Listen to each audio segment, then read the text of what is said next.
अस्सलामु अलैकुम, कैसे हैं आप लोग। उम्मीद है आप सब बिल्कुल ठीक, सेहतमंद और सलामत होंगे। तो आज हम फिर से देखने वाले हैं हमारे मीठे मीठे प्यारे प्यारे हरे भरे लाल पीले रंग बिरंगी और रंगीले हलवा खोरों की कुछ अजीब व गरीब वीडियोस। तो पेश है पहली वीडियो। ऐसे बहुत सारे घराने आपको मिलेंगे जिन्होंने मेरे ये अल्हम्दुलिल्लाह बयाना सुनकर टीवी लोगों ने निकाले। मैं बहुत पुराना इसका मुखालिफ हूँ, मेरी इससे लगती है, समझो कि इसने मेरे आका की उम्मत को बहुत बर्बाद किया है। मैं टीवी को नहीं छोड़ूंगा, मेरी लगती है इससे। जगह जगह टीवी टूटे हैं, लोगों ने टीवी को संसार किया, जला दिया जज्बात में आकर कि ये अपने को इसने जहन्नम की आग में ये भेजना चाहता है ये टीवी। गोया आप किसी सूरत में भी इसकी फेवर में नहीं है कि घरों में टीवी आए? ना ना, टीवी घरों में क्या, मेरा बस चले तो मैं अब पूरी दुनिया में इस पर पाबंदी लगा दूं। इसकी मतलब है कि सारा इसको ना गुस्ल दे दूं इसको। ऐसे नामुसाइब हालात में टीवी घर में रखना ये बेहद खतरनाक है।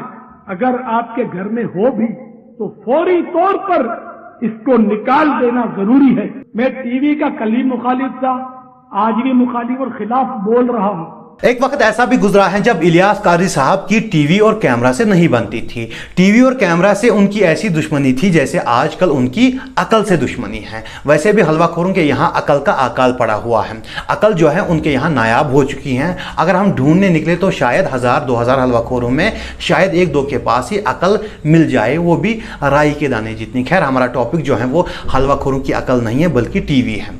खैर, उन दिनों ये कहानियां करवाई जाती थी कि अगर कोई चाहे तब भी वो इलियास कादरी की तस्वीर जो है खींच नहीं सकता। जी हाँ, उनकी तस्वीर नहीं खींच सकता क्योंकि उनकी एक करामत बयान की जाती थी कि उनकी शक्ल जो है कैमरा में नहीं आती। जी हाँ, उनकी एक करामत बयान की जाती थी कि उनकी तस्वीर कैमरा नहीं खींच सकता, उनकी शक्ल कैमरा में नहीं आती, उनकी वीडियो नहीं बनाई जा सकती। और इलियास कादरी साहब ने भी बहुत सारे बयान दिए जिसमें उन्होंने कहा कि टीवी जो है इसे घरों से निकाल दो, ये जायज नहीं, इसे घरों से निकाल दो। और ये भी कहा कि मैं भी टीवी पर शक्ल के साथ नहीं आऊंगा। तो मैं ये वजाहत कर रहा हूं, मैं सिर्फ टीवी पर 2 बार आवाज की सूरत में आया हूं, मेरा चेहरा नहीं आया टीवी पर, सिर्फ मेरी वॉइस आई है, आवाज।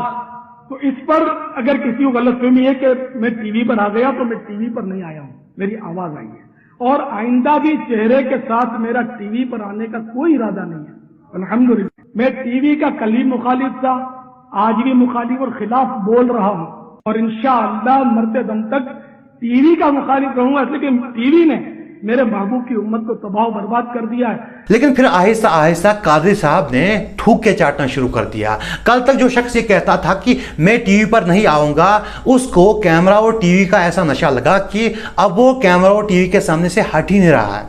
उनकी सारी हरकत जो है रिकॉर्ड की जाती हैं, वो नमाज जब पढ़ते हैं उसे भी रिकॉर्ड किया जाता है, लोगों को दिखाया जाता है। यहाँ तक कि जब वो अल्लाह के सामने रोते हैं उसे भी रिकॉर्ड किया जाता है और उसे भी अपलोड किया जाता है यूट्यूब पर या फिर मदनी चैनल पर दिखाया जाता है। हालांकि अल्लाह के सामने रोना जो है वो इंसान का जाती होता है, उसको दिखाना नहीं चाहिए। लेकिन ये सब इसलिए मदनी चैनल पर दिखाया जाता है ताकि लोग उनकी वीडियोस देखें, उन्हें वली समझे, आशिक रसूल समझे और उनके मुरीद हो जाए। और जितने ज़्यादा मुरीद उतने ज़्यादा पैसे। कुल मिला के जो ये खेल है, पैसों का खेल है। खैर, इलियास कादरी साहब ने कहा था कि अगर कोई शख्स इसलिए टीवी लाता है कि वो कहता है कि इलियास कादरी जो है वो टीवी पर आएगा, तो उसे पागल खाने में डाल दो। अगर कोई बेवकूफों का सरदार ये कह दे कि चूंकि टीवी पर कभी कभी इलियास भी आ जाता है इसलिए हमने टीवी घर में लिया है, तो किसी पागल खाने से राब्ता करना चाहिए कि इसको जल्दी दाखिल करो, कहीं ये उम्मत को बर्बाद कर देगा। तो टीवी की मजम्मत तो मैं उस दौर से कर रहा हूं जब से यूं समझो कि मुझे शऊर आया। अल्हम्दुलिल्लाह मेरे घर में आज तक टीवी घुसा नहीं है। और मैं तो टीवी का क्या मुखालिफ हूं, मेरे बच्चे भी इतने मुखालिफ हैं टीवी के कि वो भी मेरे बाद भी कभी घर में नहीं घुसने देंगे इंशाअल्लाह। लेकिन इलियास कादरी साहब ने खुद भी टीवी इसीलिए रखा हुआ है क्योंकि वो टीवी पर आते हैं, अपने जाती कमरे में टीवी रखा हुआ इसीलिए। और ये टेबल पर यही अर्ज करना चाह रहा था कि ये सोने की जगह, ये खाने की जगह, ये लिखने की जगह बिल्कुल। तो ये मदनी चैनल, हाँ, ये मदनी चैनल के लिए स्क्रीन लगी हुई है, ये इस्लामी भाइयों को तोहफा देने के लिए। इस्लाम भाई को तो अब मैं अतारियों से कहना चाहूँगा कि आप अपने जो मुर्शिद हैं इनको किस पागलखाने में डालने वाले हैं। और कादरी साहब ने यह भी कहा था कि उनके बच्चे भी टीवी नहीं लाएंगे, लेकिन उनकी ज़िंदगी में ही उन्होंने खुद ही टीवी लाया हुआ है और अपने ज़ाती कमरे में रखा हुआ है। कल तक जो इंसान टीवी और कैमरा के खिलाफ था, आज उसी इंसान की वीडियोज़ जो है कैमरा से उठाई जाती हैं और टीवी पर दिखाई जाती हैं। यहाँ तक कि इलियास कारी जब हज को जाते हैं तब भी कैमरामैन साथ होते हैं और उनकी वीडियोज़ उठाते हैं और सोशल मीडिया पर डाल देते हैं। उनकी सारी वीडियोज़, वो खाते कैसे हैं, पहनते कैसे हैं, चलते कैसे हैं, सारी वीडियोज़ जो हैं वो दिखाई जाती हैं, सिवाय बाथरूम जाने के, नहाने के। बाकी सारी वीडियोज़ जो हैं कैमरा पे, टीवी पे दिखाई जाती है। और मुझे डर है किसी दिन इनका कोई मुरीद जो है वो बापा जानी के बाथरूम में कैमरा फिट न कर दे और बापा जानी जो है वो मखसूस जगह धो रहे होंगे और उसे भी मुरीद देख रहे होंगे, क्योंकि ये लोग किसी भी हद तक गिर सकते हैं। खैर, बापा जानी के दोगलेपन का आप अंदाजा लगा सकते हैं कि किस तरह से पहले टीवी के खिलाफ थे और आज अगर ये 2 दिन टीवी पर ना आए तो ऐसा लगता है कि शायद इनको खून की उल्टियां आने लग जाएंगी। देखिए, यहां पर मैं टीवी को डिफेंड नहीं कर रहा हूं। आप चाहे टीवी को हराम कहिए या फिर टीवी को हलाल कहिए, मुझे इससे कोई इख्तिलाफ नहीं है और ना ही मैं इसके बारे में कुछ कहने वाला हूँ। मेरे कहने का मतलब यह है कि जो भी कोई नई इन्वेंशन होती हैं, हमारे जो आलिम हजरात हैं पहले उसको हराम करार देते हैं। जैसे कि पहले प्रिंटिंग प्रेस आई तो आलिम हजरात ने उसे हराम करार दिया और लगभग 150 से लेकर 200 साल तक प्रिंटिंग प्रेस इस्लाम में हराम करार दी गई थी। और जो गैर मुस्लिम थे वो प्रिंटिंग प्रेस से जो सारी चीज़ें हैं, जो उनकी किताबें हैं वो छापते थे। उन्होंने अपनी बाइबल, अपनी जो किताबें हैं वो छापी और उसको दूर दूर तक पहुंचाया। और उन दिनों भी हम जो है 150-200 साल तक हाथ से लिख रहे थे कुरान शरीफ, और फिर 150-200 साल के बाद अचानक से प्रिंटिंग प्रेस जो है वो हलाल हो गई। आप सोचिए कि कितना नुकसान हुआ है उस दौर में इस्लाम का, जब कुछ ऐसे ही आलिमों ने ऐसे ही फतवा दे दिया और प्रिंटिंग प्रेस को हराम करार दिया और उसके बाद वो हलाल भी हो गई। और उसके बाद कैमरा आया तो वो भी हराम था और लाउड स्पीकर आया वो भी हराम था। सारी जो इन्वेंशंस होती हैं वो सारी की सारी पहले हराम होती हैं, लेकिन फिर जैसे ही आलिम हजरात उन्हें यूज़ करना शुरू कर देते हैं तो वो हलाल हो जाती हैं। ऐसा क्यों है? आखिर ये लोग जो हैं ये दूर का नज़रिया क्यों नहीं रखते, दूर की नज़र जो है वो क्यों नहीं रखते? आप खुद सोचिए कि अगर उस दौर में किसी मुसलमान ने टीवी ईजाद किया होता तो उस पर कुफ्र के फतवे लग चुके होते। अगर किसी मुसलमान ने कैमरा ईजाद किया होता तो उस पर कुफ्र के फतवे लग चुके होते और आज वो हलाल होता। अब मुझे समझ नहीं आता कि ये चीज़ें पहले हराम कैसे होती हैं फिर हलाल कैसे हो जाती हैं। तो मेरे कहने का यही मतलब था कि जो भी नई इन्वेंशन होती हैं ये लोग मुसलमानों को उसे दूर रखते हैं, मुसलमानों को उसका फ़ायदा उठाने से दूर रखते हैं और इसी वजह से इस्लाम का बहुत सारा नुकसान हुआ है। खैर, चलते हैं अगली कहानी की तरफ। एक बार किसी ने हाफिज साहब कह दिया आपको तो बस आपके दिल पे चोट लगी कि ये लोग मुझे हाफिज कहते हैं और मैं हाफिज नहीं, ये बेचारे मतलब खुशफहमी है इनकी। तो इसलिए आपने रमज़ान मुबारक में मगरिब की नमाज के बाद खाने से फारिग होकर तरावी से पहले पहले एक पारा गौर से देख लेते आप और इस तरह वो आपको याद हो जाता और 1 महीने के कलील अरसे में आपने पूरा कुरान पाक याद कर लिया। तो आपने मीठे मीठे प्यारे प्यारे हरे भरे लाल पीले बापा जानी से झूठी झूठी कहानी सुनी जिसमें वो बयान कर रहे थे कि इनके सो कॉल्ड आला हजरत मगरिब के बाद कुरान शरीफ को यूं देख लिया करते थे, इसी तरह से वो 30 दिन में हाफिज हो गए। ठीक है, अब हम सेम वाली कहानी सुनने वाले हैं लेकिन मुफ्ती सलमान अजहरी की जुबानी। आपको पता है बरेली के ताजदार इमाम इश्क व मोहब्बत आला हजरत फाजिल बरेलवी रदी अल्लाह ताला अन्हु आलिम भी थे, कारी भी थे, मुहद्दिस भी हैं, मुफस्सिर भी हैं, हाफिज नहीं थे। खत आया शाबान की 29वीं थी, आपने देखा कि मेरे नाम पर हाफिज भी इसने लिख दिया।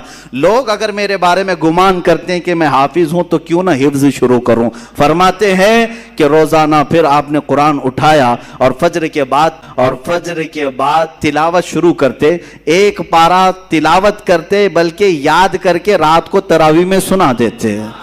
जब 30वीं तरावी आई तो आला हजरत हाफिज कुरान भी हो चुके थे।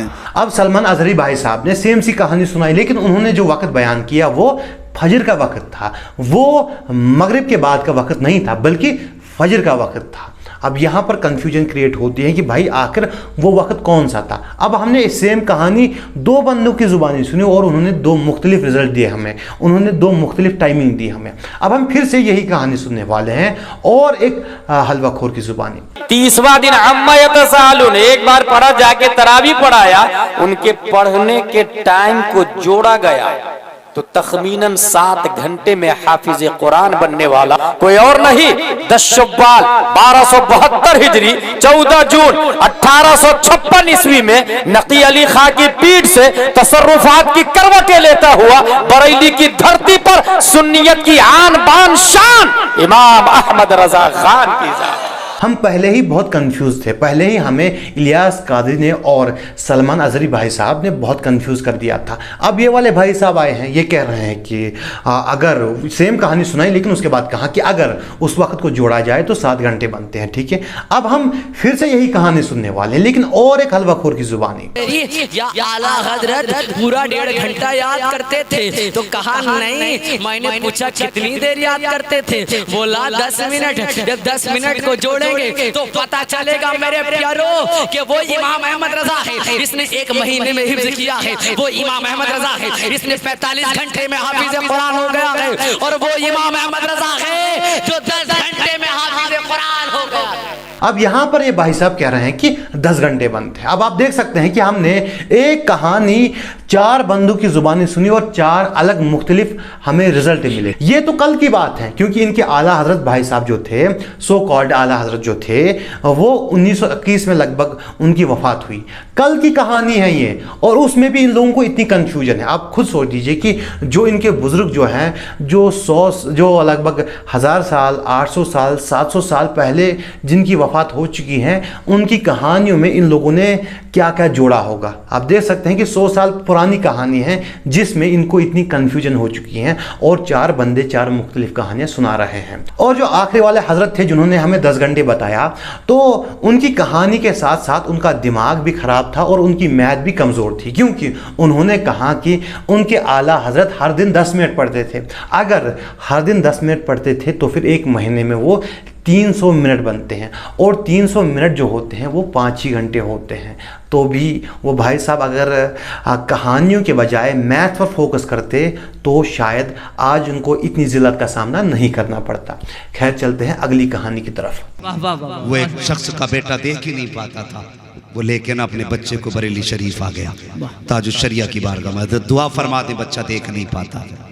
आपने फरमाया जाओ जाओ बाबा, यहाँ पे दीन का काम हो रहा है, यहाँ क्या करामतें लुट रही हैं। अल्लाह अकबर फरमाते जाइए। वो रोने लगा, कहने लगा हुजूर वापस बाद में जाऊंगा, पहले दुआ कर दे। आपने फरमाया वादा कर। कहा क्या? कि अपने बच्चे को दीन का आलिम बनाएगा। उसने कहा वादा है। फिर आपने सर पे हाथ रखा, फरमाया जा अपने बेटे को आलिम बनाना। ये दुआ दे के बच्चे को रुखसत किया ना, तो बच्चा पहले उंगली पकड़ के आया था, अब जब वापस चला ना तो अपने जूते खुद तलाश कर रहा था। जब खुद जूते तलाश कर रहा था, बाप ने कहा बेटे क्या कर रहे हो? कहा अब्बा जूते ढूंढ रहा हूँ। बाप ने बेटे का माथा चूमा, क्या तुम्हें दिखाई दे रहा है? कहा अब्बा मुझे दुनिया दिखाई दे रही है, अब्बा मेरे जूते यहाँ रखे थे। बच्चे ने जब बात बताई, वो दौड़ के मेरे मुर्शिद के कदमों तक पहुंचा। आपने फरमाया जा चुपचाप चला जा, करामत दिखाने नहीं बैठे, हम तो यहाँ मुस्तफा की दीन की खिदमत करने के लिए बैठे हुए हैं। हम्माद रजा भाई साहब के मुताबिक उनके जो ताजुश शरिया थे, उनके पास एक करामत थी कि उन्होंने एक बच्चे की आंखों की रोशनी वापस लाई। ठीक है, उसकी आंखें ठीक की। लेकिन जब इनके ताजुश शरिया की खुद की आंखें, जब उनमें तकलीफ थी, जब वो सही से देख नहीं पाते थे, तो उन्होंने कहाँ इलाज करवाया? साउथ अफ्रीका में। 2016 में ताजुश शरिया साउथ अफ्रीका में है, नर्सिंग होम में ताजुश शरिया की आंख का ऑपरेशन होने वाला है। जी हाँ, साउथ अफ्रीका में। भाई जब आपके सो कॉल्ड ताजुश शरिया के पास ये करामत थी तो उन्होंने अपना इलाज वहाँ क्यों करवाया? वो खुद अपनी आंखें ठीक करते, लेकिन ऐसा नहीं हुआ। तो भाई अगर आपके ताजुश शरिया के पास ये करामत मौजूद थी तो उनको चाहिए था कि सबसे पहले वो अपनी आंखें ठीक करते, उसके बाद शायद कोई आपकी इस बात में यकीन करता। लेकिन जो बंदा खुद की आंखों का इलाज साउथ अफ्रीका में जाके करवाता है, आप उसके बारे में कहानियाँ करवाते हैं कि उसने किसी और की आंखों की रोशनी ठीक कर दी। तो मेरे भाई थोड़ा शर्म कर लीजिए, थोड़ी सी हया कर लीजिए। अपने पीरों के बारे में आप लोग और कितनी झूठी कहानियाँ सुनाएंगे। खैर आज की वीडियो यहीं तक थी। अगर आपको वीडियो पसंद आई हो तो वीडियो को लाइक कर सकते हैं, चैनल को सब्सक्राइब कर सकते हैं और वीडियो को ज़्यादा से ज़्यादा शेयर कर सकते हैं। मिलते हैं अगली वीडियो में। अस्सलामु अलैकुम।